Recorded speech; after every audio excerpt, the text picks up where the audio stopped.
Баршаңызға қайырлы күн достар, сіздермен Ұлданай, каналыма қош келдіңіз. Бүгін сіздермен қазақтың ұлттық тағамының бірі майсоқтың жасалу жолымен бөлісемін.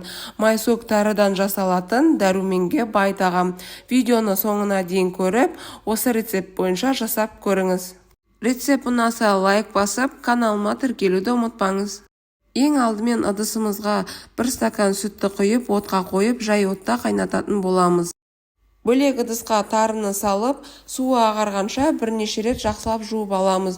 Жуып жатқан судың температурасы маңызды емес, ең бастысы тары тазарғанша жақсылап жуу керек. Достар, егер сіздерге видеом пайдалы болса, лайк басып, каналыма тіркеліп, комментарияға өз ойыңызды жазып кетіңіз.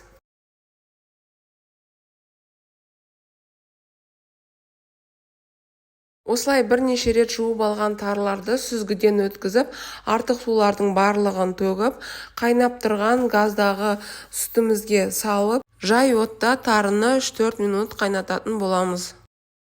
Мен 4 минуттай қайнаттым. Енді осы тары сүтті өзінің бойына жартылай сіңіру керек. Міне видеода көрсетілгендей. Енді отты өшіріп, бетін тарелкамен жауып, тағы да 15-20 минутқа қоямыз.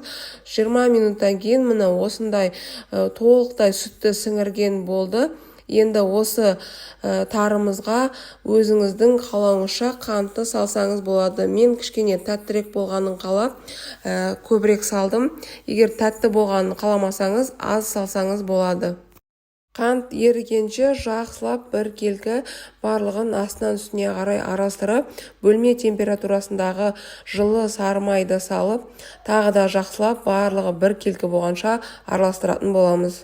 Егер сіз үйге жасасаңыз, осы 1 стакан мөлшердегі тары жеткілікті болады, себебі сүтке бұқтырылған тарының көлемі қатты ұлғаяды. Осымен біздің дәруменге бай тағам майсок дайын болды. Қалаған формаңызға салып, қонақтарыңызға ұсынсаңыз болады. Астарыңыз дәмді болсын. Сіздерге видео ұнады деген ойдамын. Назарларыңызға көп рахмет. Сіздермен бірге болған Ұлданай. Келесі видео рецептте кездескенше сау болыңыздар.